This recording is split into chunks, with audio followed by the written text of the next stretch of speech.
મેઘરજના વડથલી ખાતે open volleyball tournament મંત્રીના હસ્તે ખુલ્લું મુકાયું, સાથે મફત નેત્રમણી પ્રત્યારોપણ કેમ્પનું આયોજન કરવામાં આવ્યું।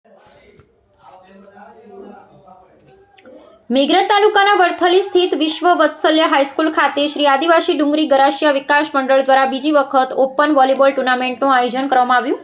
રાજ્યકક્ષાના મંત્રી પીસી બરંડાના હસ્તે ટુર્નામેન્ટનું ઉદ્ઘાટન કરવામાં આવ્યું હતું। ટુર્નામેન્ટમાં ગુજરાત સહિત રાજસ્થાનની 50થી વધુ ટીમોએ ભાગ લીધો હતો।